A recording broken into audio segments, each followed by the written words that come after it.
This is a podcast by the Straits Times.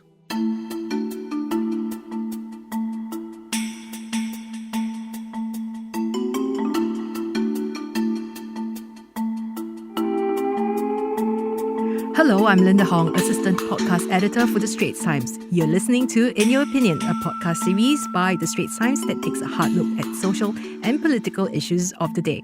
Now, today I have my co-host, Carmen Sin, STNow reporter, and we want to find out if bread and butter issues start from avocado toast for the Gen Z and millennials. Hello, Linda and everyone listening. It used to be that avocado toast was the symbol of millennial extravagance, infamous for dashing that generation's chance of ever owning property, at least according to Australian millionaire Tim Gurner. Those were simpler times. Almost a decade since the avocado millennial surfaced, Gen Z have outstripped them in splurging, and mostly for pleasure. Just in Singapore, we're seeing 20-somethings fork out $10,000 for holidays and almost as much in the thousands to catch Taylor Swift overseas. But a recent IPS survey found that the young are still spending within their means.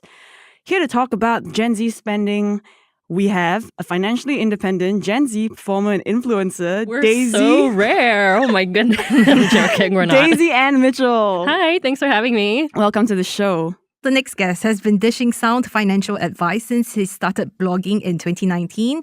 He's co-founder of the Woke Salaryman, Ruiming. So, welcome to the show, Ruiming. Hi, it's a pleasure to be here. It's so nice. Can I just say it's so nice to put a face to the very famous Instagram page because I've always wondered who is behind this. Don't worry, it's not like a mysterious government organization. Well, I didn't think that, but All thanks for clarifying. No worries. Okay, now let's get on to the discussion. And we wanted to find out about Ruiming then, since we have seen your Instagram and we want to find out from you, how did you plan your finances when you were in your 20s? Maybe you want to tell us your age and then, how far you have come across since you started work. Wow, okay, that's a very long question. Okay, I'm 35 this year, so won't be a youth after this year according to the National Youth Council. Yeah, terrible. When I was in my 20s, I had this goal to save 100,000 before I was 30. Wow. Sorry? Yeah. Wow. 100,000 Sing dollars? Yeah, of course. Okay. Yeah. Including CPF. Excluding CPF. Wow. So I started this because my mom had a stroke when she was 25. Oh. No. When I was 25, my mom was 60 or something. Oh, Yeah. okay. Okay. So I thought from that on, I would be financially independent. I wouldn't be a burden to my family, and I wanted to be able to support my parents if the situation ever came to be. So I think for the first 3 years of my career, I rushed to the first 100K, and then I reached I reached 100K a bit earlier. I think when I was 28. Wait, you had a normal full-time job, 9 to 5? Yeah. I worked in advertising. The pay then was 2007, but I also did some freelance gigs on the side. How? So do you save very hard or do you try and work very hard? Both. As I will explain to you, how to be financially free. Savings is important. Earning is probably more important than saving because there's a limit on how much you can save. If you have $3,000, the maximum you can save is what? $3,000.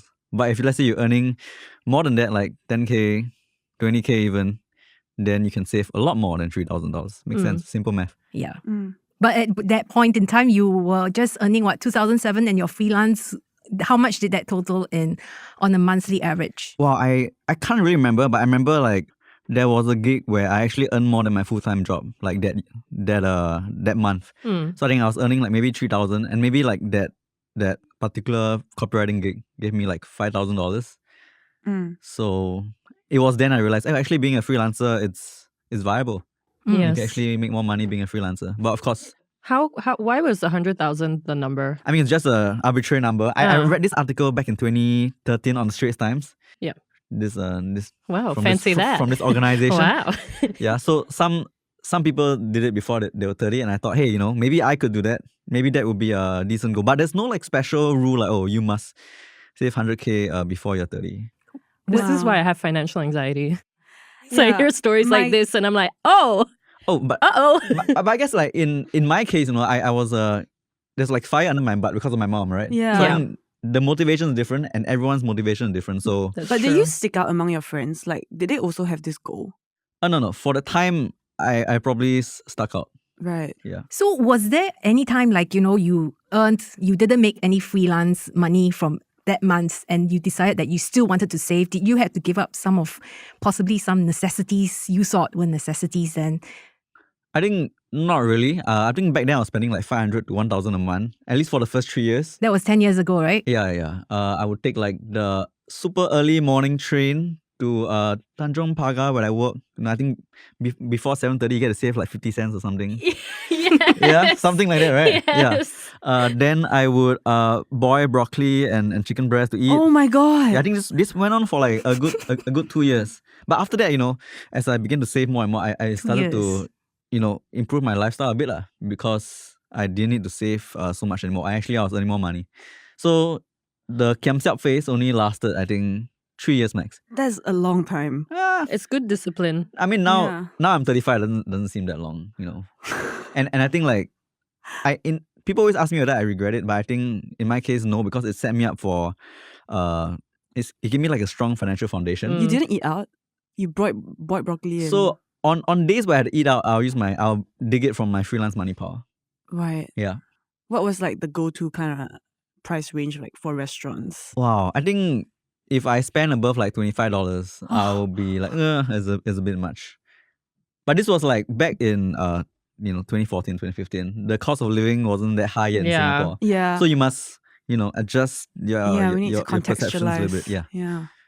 So wait till you hear what Daisy has done. Apparently, Nothing. You recently bought a physiotherapy package because you said that the chiropractor's cute, right? So wow, we're diving right into it, I see. yeah. Okay, before we talk about that, which happened many years ago, I did want to jump off of the fact of saying that, freelancing, you can make more than your full-time job. And that's actually why I ended up quitting my full-time job, because I was rejecting gigs that could have supplemented and eventually surpassed that income. And I knew I would have been happier freelancing. So I bit the bullet and I was like, okay, I'm going to do it. But while I had a full-time job, yes, I made some silly decisions with spending my money, like buying a physio package because my physio was cute. So how often do you make this kind of impulsive buy? Do you still do that?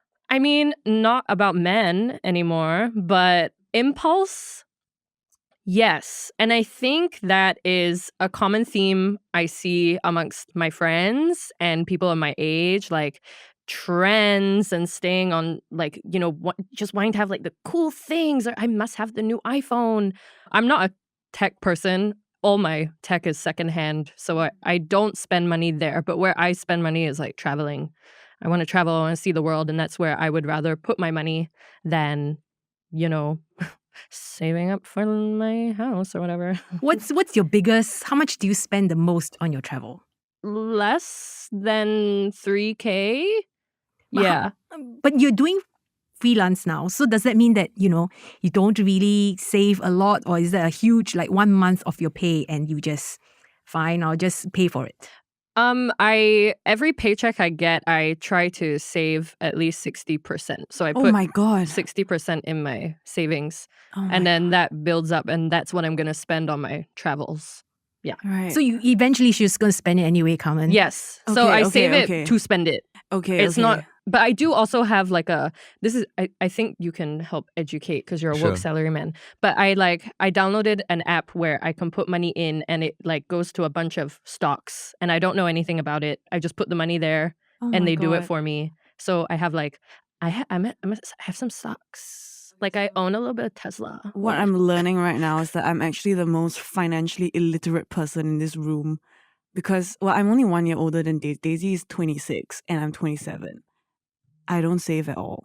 But you're going to have a big advantage when you want to buy a house, get into like, when you can access your CPF, you will have all of that money That's already true. there. So the government forces you to save. Yeah. Exactly. But once you spend money on the house, then you have no more savings again. Because, But at least you'll have a house. And you know I'll just something? be homeless. I'm okay with it. cool. But you know what, Carmen? Are you going to be renting with your friends if, like, say, one day you decide that you do want to and that, you get a higher salary recently. from the So Straits I've Times? noticed that a lot of like adults are always asking me this question. And recently I met like my ex-teacher from school, and then he's in finance. So he's earning big money. Woo. And then he was asking me, oh, do you rent? And I said, no, I don't, but a lot of my friends do. And I don't see the problem with it. And he was like, are they foreigners? And I said, no, they are local. They just happen to rent because they want the luxury of having their own space and time and quiet. And then he just looked at me with this like expression of intense scorn and pity for how stupid like financially that decision is. But personally, I don't see the problem with renting, even in your 20s, because I think the reward that you get from that outstrips the risk for me, because the risk is something far off, but the reward is immediate. I don't know if that's an unpopular opinion. Oh, I think it's fine. I mean, I rented my 20s, but I rented like a common room, maybe like $700. I funded it with my... That doesn't It exist doesn't exist anymore. anymore. Yeah, I know, but chill, everyone. This was back in 2017. We're not attacking. Yeah. We're just We're jealous. jealous. All right, yeah, it's true. I mean, I think you can get $800. For a maid's room. Yeah, still livable. Debatable. But what's the point? Right? You might as well live with your parents, Okay, right? but sometimes, right, some people, they argue with the parents, they fight their parents. Sometimes the point is just to get away from the parents. Yeah. So I think in that case, then just a common room is fine. But if you're talking like a full apartment, I think nowadays the rate is like at least 2008. Yeah. Places like For Choa Chu Kang, tiny Bukit places. Panjang. Yeah. For a dang room? places. No. Like a studio. Oh. For Or full one unit, bedroom. yeah, Okay. full unit. But when you were renting at $700, were you still on that $100,000 saving Yeah. pursuit? I was still on it. Oh, wow. Yeah. So I think it definitely makes sense that a lot of young people want to rent nowadays. Yeah. Because I think the differences in mindset between you and your parents probably like diverge super a lot, and they probably find a lot of things to pick on you with. So I think when you move out, you do gain some freedom from that, and I think it's good for your mental health. But of course, there are trade-offs. So I think it's great that you solve the immediate mental health stuff. But in the long term, Yeah. if it causes you to have no savings, that will cause like financial anxiety, which will be a problem in itself. So ultimately, I think you choose your heart. Is it going to be financial anxiety? Is it? Oh going my to god, be I've seen bad this in a mental Woke health? Salaryman post. Yeah, You yeah. choose your heart. Exactly. You have to choose your heart. Oh. I did that. I chose to move out as soon as I left school. Because it's also not really... If we still lived in the UK, because that's where I'm from, like I would have moved out by 18, you know what I mean? So I'd already kind of like overstayed my welcome at 21. So I moved out and moved in with friends for a few years, and we rented units, and it was wonderful. And then, last year the rental crisis happened, and Yeah. the cost of living went up, and it was just not viable at all for any of us to rent. So we all moved back in with our family. And I still pay rent to my mom. How much?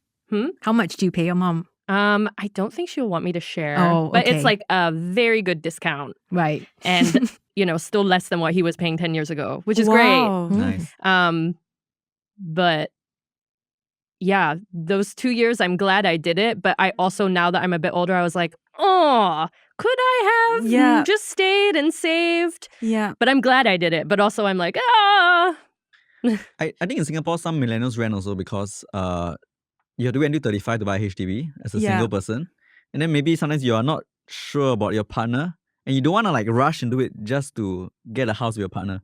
Like you hear stories of people BTOing before rushing to a getting BTO straight out of married. university, Yeah. and then you learn like, oh, actually, we were after the house. We were not after, a proper relationship. And then everything falls apart. So sometimes there's that as well.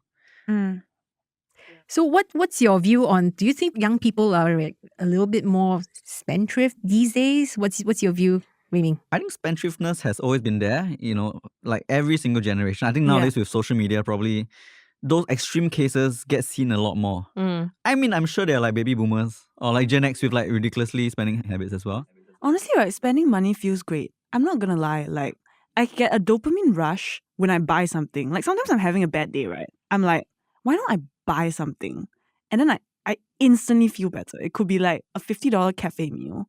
It could be like, Avocado toast. no, it's not avocado toast. I like to do a shakshuka. Anyway, What's that? it's a devil. Is it called devil? Eggs in a yeah, blanket or I something. think that's like well and good, but I think then you have to realize like your happiness actually relies on you having money. And then there'll be a point where you might not have the money to spend on happiness one day. Recently there was this IPS survey about Singapore youth, and then it found that Singapore youth are actually spending more on pleasure and they're okay with it, but they're still spending within their means. And that's actually kind of the situation of most people, I feel like, anecdotally even, like, Daisy and I, we like to spend money for our happiness, but we're never gonna go in debt. Well, Oh, did you? I mean, I have my student loans, which Oh, okay, will okay. take a few years to pay off. But you're not going to go in debt for your holiday. Oh, no. Exactly. So No. I would never do that too. I would spend within like my salary. That's good. But I sometimes wonder if that's all that matters, that I don't go into debt. Because what if, I mean, you've all really scared me now about health crises and buying a house, growing old.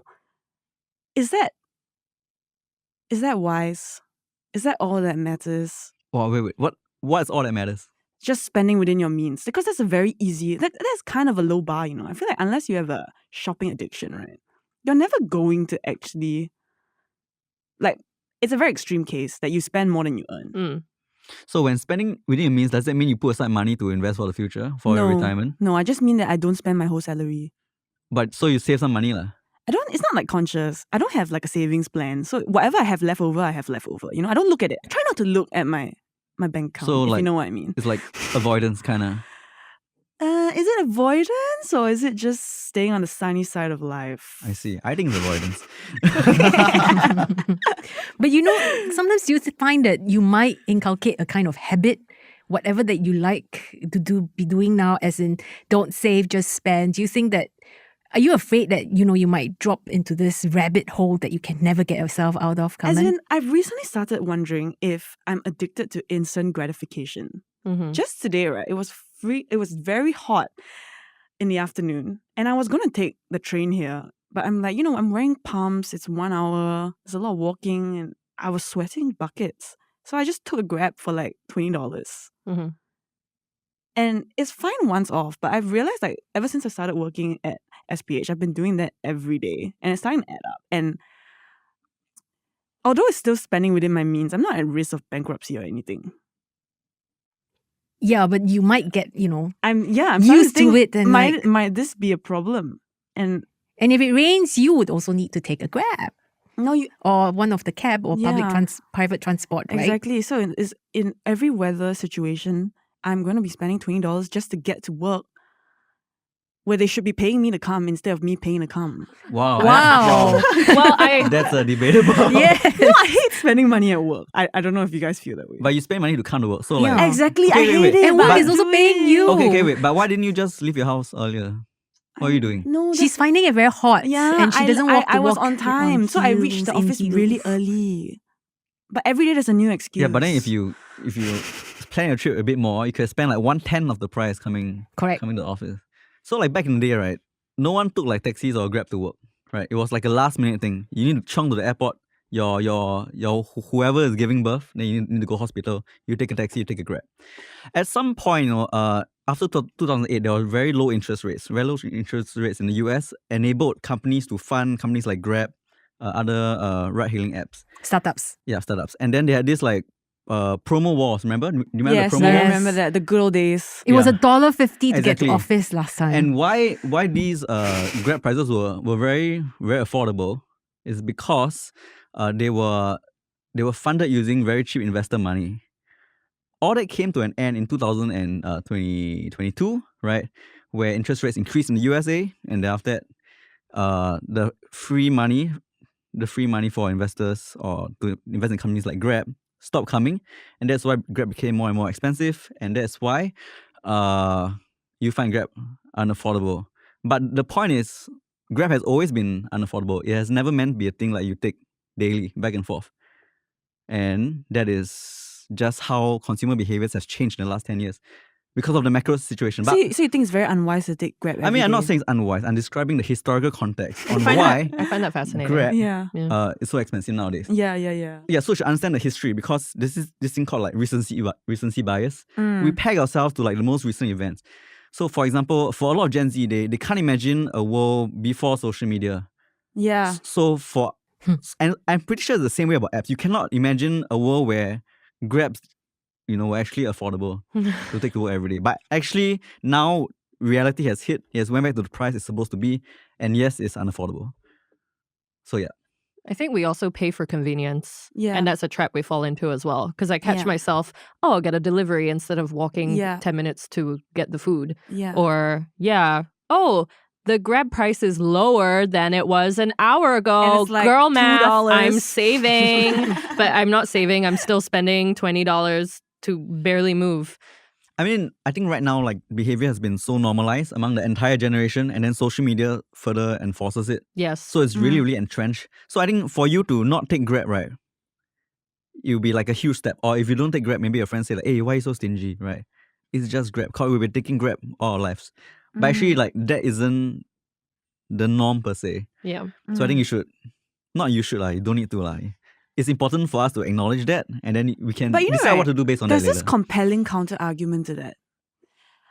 If we're not trying to buy a car, and if you take Grab every day, someone has actually calculated this, right? You know, online they have all these like Of course. random people calculating course. these very Can you specific afford to questions. buy a car, Carmen? Exactly. If you're not looking to buy a car, right, it's actually cheaper to take Grab every day Come on, than to but buy a if car. you are Come on, hear me out. But this is not about whether or not you, whether or not Grab is cheaper than car or not. It's whether or not you can afford Grab, right? That's a separate conversation, right? If you cannot afford Grab, then don't take Grab. It doesn't matter if a car is more expensive or not more expensive. But do you think that some of our spending habits can be explained by perhaps the different goals that Gen Z has for life? Well, we were raised during a recession and also COVID. So the way that we've grown up around money and the economy has always been very unstable. So I think our perception of money is that it doesn't really mean much because it can just be taken away. So why should I work so hard to keep it if at some point it's just going to go somewhere? Yeah. So I would rather just, do what I want with it now because I want to be happy now. And we don't have that like mindset of the future as much as, previous generations or others. And I think that's like completely understandable. I think in many cities around the world, not just limited to Singapore, even places like Seoul, Tokyo, London, a lot of people have given up on traditional goals like having a house, raising children, and they're like, screw it, if I cannot afford a house, then not going to raise kids in the future, why not I just blow all my money now? So that's a very understandable way to think, and probably what a lot of people are doing. And yet that's not what you did. Yeah, I mean... He's not. Yeah. He's not You're us. not. That's not You're what I not did. like us. But I think it's not just Gen Z, right? Yeah. Millennials do it as well. And actually, like the woke salaryman, like what's the woke salaryman stance on this? Like, Well, I think everyone is free to spend the way they want. For example, if you spend a lot of money, you are stimulating the economy. So I thank you. But you should also realize, like, in the long term, it's probably not good for you, right? And I think you can spend however much you want as long as you take responsibility for your actions.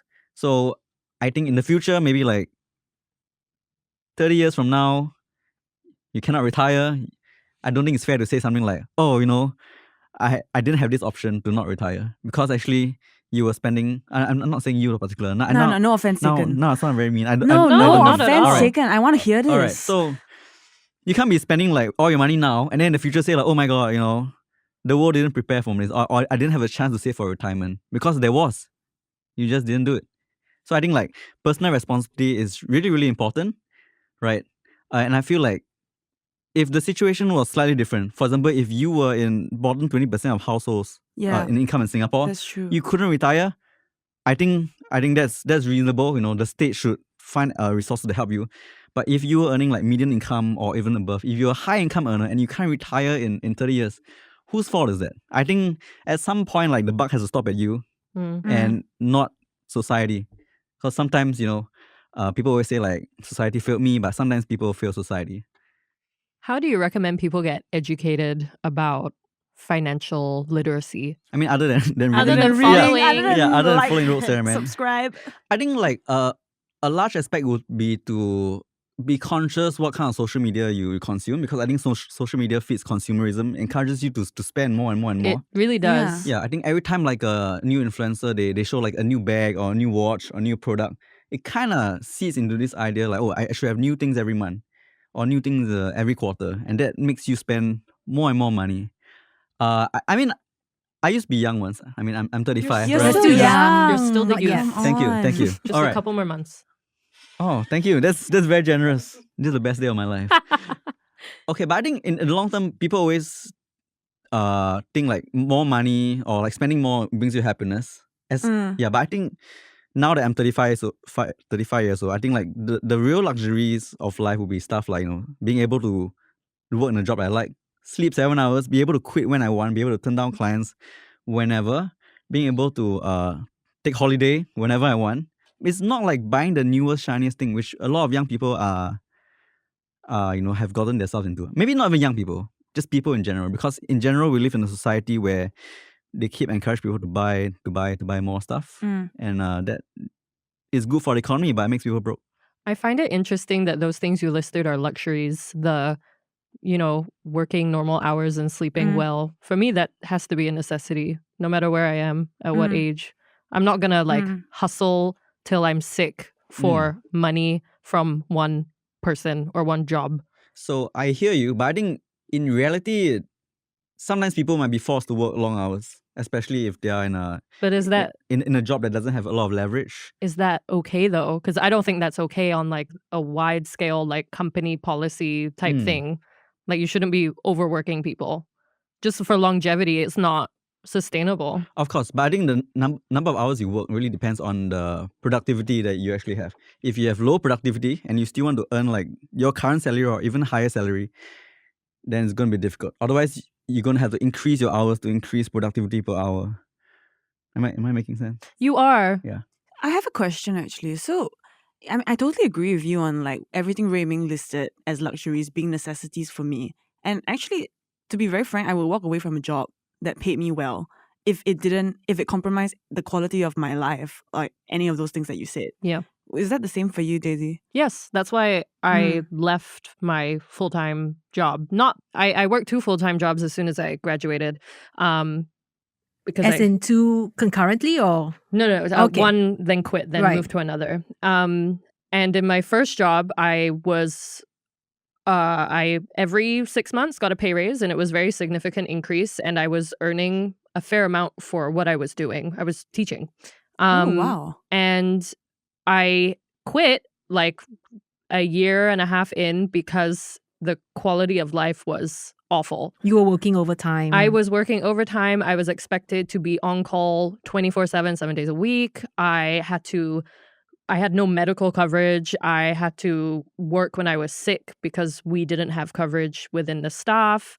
And it was just not sustainable. I wasn't able to socialize. I wasn't even able to like take time for myself a lot of the time. So I just said no to the money and left. Yeah. But what, I'm just curious, Daisy, but what if one day, right, that you really ran out of money and you have to do a job that you don't really enjoy, minus the overtime, it's just something that you don't like. Would you still want to go ahead and, do it? Or would you just be unemployed and think about money later on? I am a hustler. So I've worked since I was 15 years old. My first job was at McDonald's. Oh. Yeah. I was a little cashier at McDonald's at Siglap. Shout out to them. Shout out Siglap. So I've never put myself in a position where I wasn't earning something. And I think I have a very good mindset of always being able to find opportunities for myself and make them enjoyable for myself. So what someone might find unenjoyable, for example, F&B, I enjoy it. I enjoy talking to people. I enjoy creating an experience for somebody. Bartending, some people might hate it. I also hated it when I did it for a little while because you get aggressive people. You have to deal with, people wanting discounts and being demanding and just rude. But you make it fun. Like you get to meet interesting people and you get to see things happen and connect and network. So I think if I was forced to work somewhere, I would still enjoy it. But if it got to the point where my quality of life was not good, then I would leave. Okay. Yeah. I have very good boundaries, I think, for myself. Actually, hearing you talk about hustling and stuff, right? It's made me think about how, we've been talking about like how young people spend. But it might be related to how young people earn. Yeah. Which is, like the landscape now for work, earning money is like vastly different than it was, pre-social media. You are an influencer, right? Yes. So, it's very lucrative, no? It can be if you make it for yourself. It's a lot of it's sales. You're selling yourself. You're the product. So, for people who self-represent like myself, I manage my own deals. Like I am the one deciding what I'm going to get paid, and I have to tell the client why they should pay me that. But if people don't have that skills, then they might be making, decisions that are not lucrative, let's say. Or hurt their brand long term. Or hurt their brand long term, correct. Yeah, I think nowadays being a social media influencer, like many industries, it's kind of like a pyramid. If you're at the top, you can earn like huge amounts of money. But for a lot of people, like the average influencer won't earn that much. Or maybe zero if you're a content creator. I'm doing like the... Yeah. Do you have to spend a lot of money to create content actually? Because they always have to do hauls, like what I see. Depends what kind of content creator you are and what industry you're in. So yes, your makeup and beauty and fashion people starting out will probably have to make an investment buying the trending products to review the trending products for their videos. Buying the fashion pieces to make the outfits for the videos. But let's say you're consistent and the brand builds, then people will reach out, and then eventually you get free things, so you don't have to spend on the products, and then you go to the next level and you get paid to promote the products and you keep the products. So like Weiming was saying, it's a pyramid, like you build up and up and up. Just like any regular job. Well, not really. So I think the You jumped in real quick. the bottom 20% of content creators probably earn nothing. Correct. Yeah, but the bottom 20% of accountants, they earn something. So it really depends from industry to industry. And a lot of like content creators still have full-time jobs. In Singapore, at least. I'm not sure about the international side of it. Singapore is very small. So it's also very, very, like, the pool is very small. Yeah. But I think back to your point, right? Because you're talking about like the job landscape is very different from social media era until now. I think what you'll find is that people can earn a lot more, especially young people, than young people 10 years ago. Exactly. But also it means that the competition for jobs is like far more, because now you're not just competing with like Singaporeans, you're competing like regionally. Yeah. And when you compete with like, let's say the Filipinos or the Indonesians or the Vietnamese, they can be paid like 1/5 of your price. As a content creator or... Yeah, I mean, not just content creator. You could do any remote job in the world. And then if your quality of work is the same as them, then why would they pay for a Singaporean that costs like 3K when they can pay a job that costs, $600? Mm-hmm.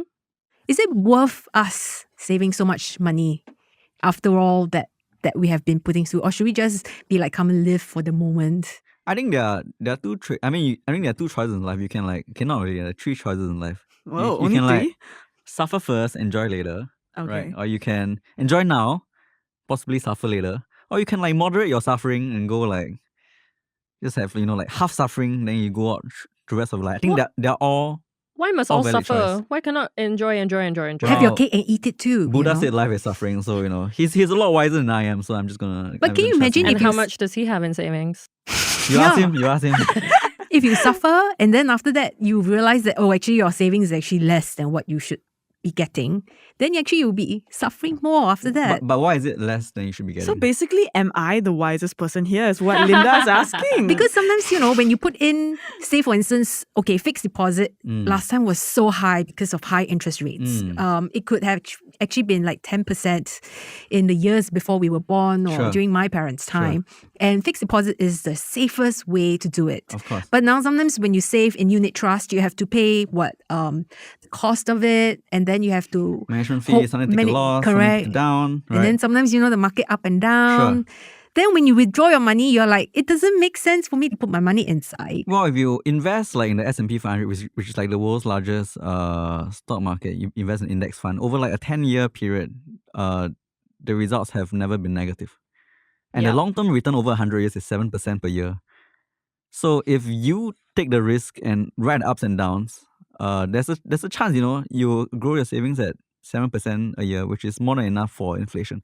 As far as high interest rates for fixed deposit, I mean, you're talking about like the 70s, like stagflation times. I think that created problems of itself. For example, back then, interest rates for housing was so high that most of your payments actually went to interest instead of the actual value of the house. So it's important to not look at just the interest rates then. It's also look at the historical context and like the other side effects that these things create. Okay. It's educational. And I think it's important to be educated about finance. And as early as you can be, I mean, hopefully my parents aren't listening to this. It's not meant to be offensive, but like I didn't have like a good role model in terms of money to look up to. So everything is self-taught from YouTube videos, from Instagram pages, from friends, from conversations. And I've kind of had to figure it out for myself what all these terms mean. Index fund, bucket stocks, whatever Daisy, all but you mentioned earlier something and I felt like that was very inspiring. Oh. Yeah, you said like you have the ability to walk away from situations that you don't like. Yeah. Like including jobs that you don't like. Yeah. And I think for you it was because of like the mindset you could take on any job. And I think because of that you can walk away from like a bad situation. For many people, I don't think they have your mindset. And for many people, their mindset is replaced by an emergency fund. They have like 6 months of savings so that they can increase their options in life. Ultimately, I think like money is just for options maximization. The point of money is not to, buy like new bags and stuff. It's just to ensure you have a good quality of life. You can always have the things that you hold dear to you. It's not to, I don't know, buy a Lambo or live in a landed property, stuff like that. Ultimately, like the most valuable thing money can buy is time. And I think you have, to some degree, you've kind of understood that, which is amazing. Slay. To be honest, I did walk away from a very high-paying job and I was unemployed for a while, but I didn't regret it. Like, so even though like I didn't have any emergency savings, like even though I didn't have the money it wasn't money that bought me time. It was my own like determination, I guess. Not determination, but my desire for a different life. And I guess you also I sacrificed though. living with your parents. Yes, there's some privilege to that. Yeah. That also buys you time. Yeah. Yeah, There's that's true. definitely a That's privilege true. behind being able to walk away from things. Exactly. Yeah. So I think for a lot of people, like that money equates to that privilege. So I mean that's why money is important. It's not to, just have more money. I mean the whole point of money is to increase your well-being. Right? Yeah. And I think stuff like good mental health, a job that you like, these are all like well-being decisions. And some people don't have like the privilege, of having people who can support them. Then that's where money comes in. They can support themselves. Do you think money can buy happiness? Up to a certain degree, yes. But after that, there's like the law of diminishing returns. It applies. Like for example, if I only earn $100 a month, I'm going to find it very hard to be happy. Oh yeah. Because I can't even eat anything. Yeah. But then let's say I earn 2,000 a month, then I'll be slightly more happier. 5,000, maybe significantly happier. 7,000, even more happier. But beyond that, I think like, let's say 20,000 a month, $30,000 a month, I think it starts to kind of level up. If anybody is earning $30,000 a month and is sad, please contact me at Daisy and Mitchell. I am so happy to have you invest some of that money in me, and I will bring some happiness through laughter. Okay. Not in the way that Lynda thought I was talking about. Wow. Through laughter. But I think you'll be surprised to find like the number of people who earn a lot of high salaries and also are discontented with life. I'm so sure that is very real. Yeah, so it's very important that we all know what actually works for us, what makes us happy, and how much are we willing to give ourselves out for it. Yep. So thanks very much, guys. Thank you very much for your opinions. And any last words? Or Lawrence Wong, if you're listening, I'm still applying for citizenship. So if you could please get that to me stat before you're prime minister, that would be great. And congratulations. And you can follow me at Daisy and Mitchell on Instagram or Days Amaze on TikTok. Wow. Lawrence Wong, if you're listening to this, I don't need to don't need to give me like citizenship because I already did my NS and already a citizen. But yeah, you can follow us at thewokesalaryman.com. Not .com. No. That's like a boomer thing to say. You can follow us at the Woke Salaryman. That would be cool. Thanks for having us. thank you. Thanks for listening. Well, that's a wrap for In Your Opinion. I'm Lynda Hong. I'm Carmen Sin, and you can email us your thoughts on this issue if you've got any burning ones. Also, if you'd like to read my articles and ST's opinion columns, all these links in our podcast show notes. Thanks for listening. Bye. Send your feedback to podcast@sph.com.sg. Find us on Apple Podcasts, Spotify, or within our Straits Times app. Thanks for listening.